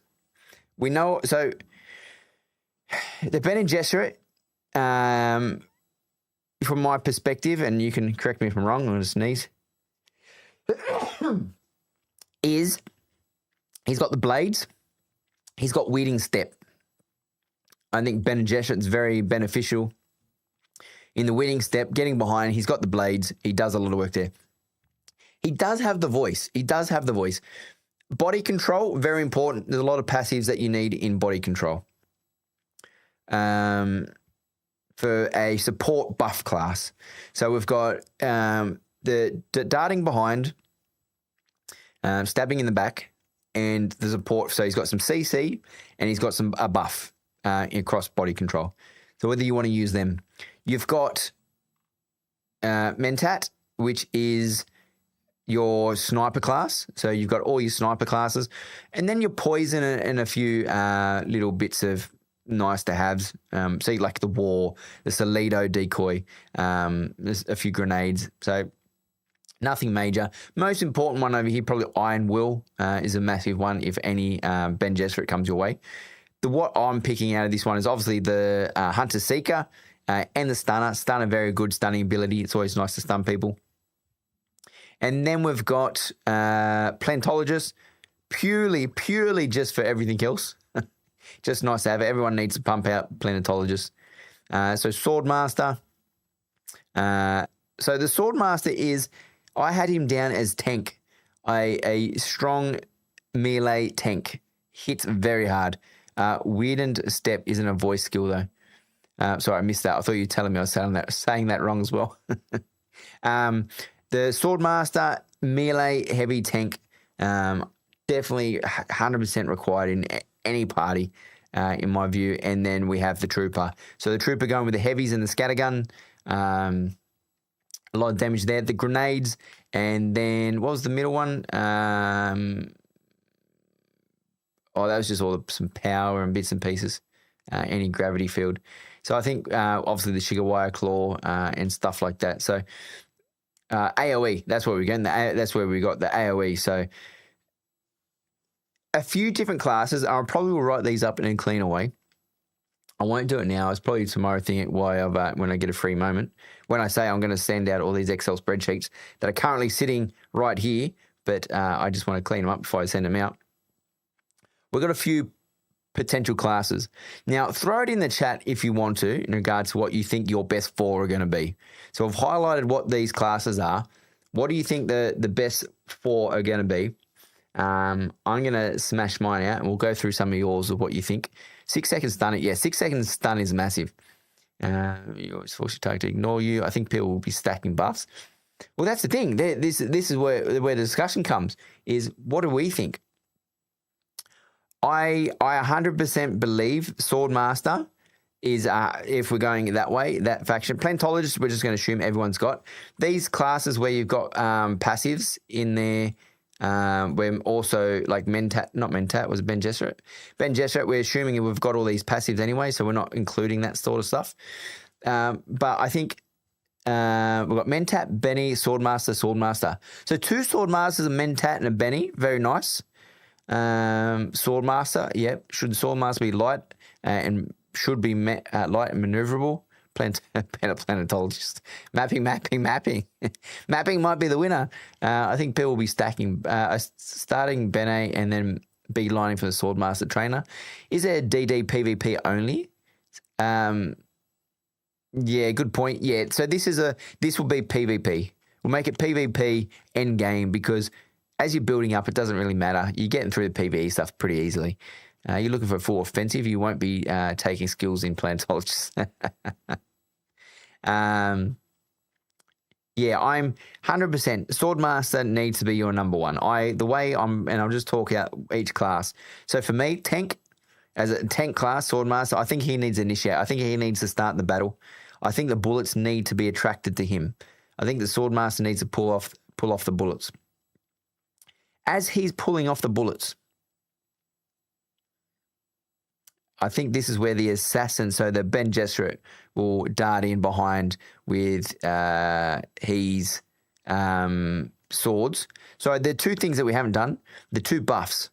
So the support buff from the Ben Gesserit for the body control. And then we had where's the Swordmaster? And then we've got the inspiration from the Swordmaster, inspiration from the Swordmaster, and then the body control from the Ben Gesserit. They're 2 buffs that can be used at the same time. This one gives us blade damage, and then from the Ben Gesserit, his buff was it this one?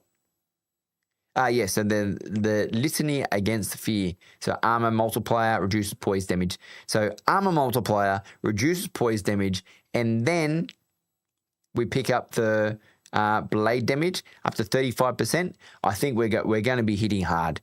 So the Swordmaster comes in, Ben Gesserit comes in, starts smacking, and then from there,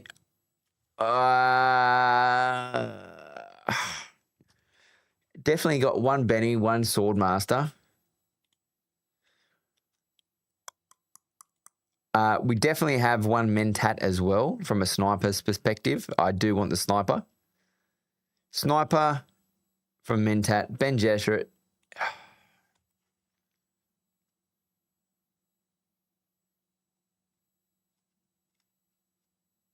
You know what I would like?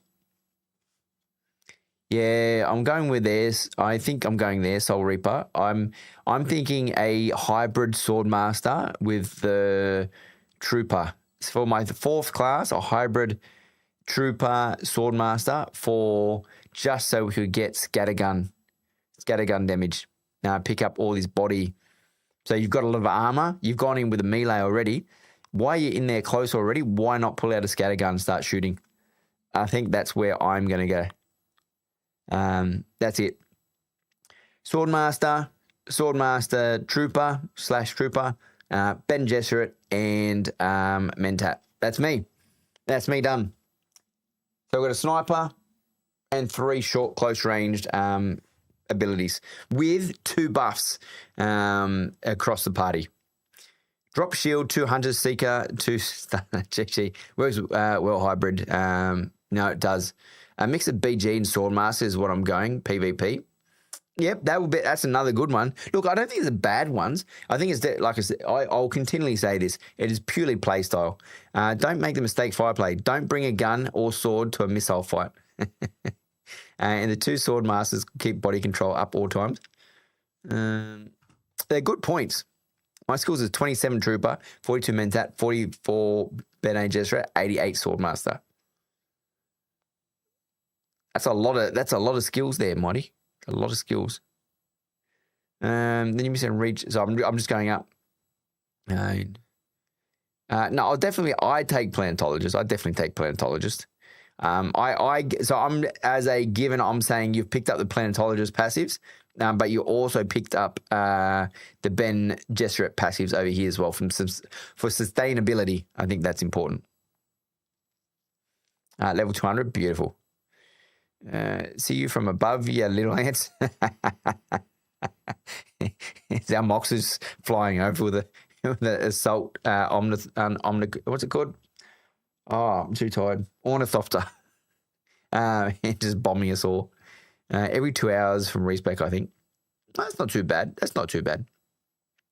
Well, ladies and gentlemen, that is the conclusion of our masterclass, class builder, whatever you want to call it. So to the build your player fire, what tree will you concentrate on early? I will first be hitting the Swordmaster and probably going up the blade. It's probably a mix between the way and the blade, those two. And then it was the Mentat will be no, not the Mentat. I keep mixing it. No, yeah, it'll just be and Trooper. I'll probably hit the Trooper to get the Scattergun because I'll be running Scattergun. But yeah, I think Swordmaster. It'll be a mix between all three. A bit defensive, a bit of knee kicking, a bit of health regen, a bit of blade damage, and so I'll probably be running around with a knife or essentially a blade for majority of the start of the game, I think. But yeah, so that's it. So, but before we go, main big points.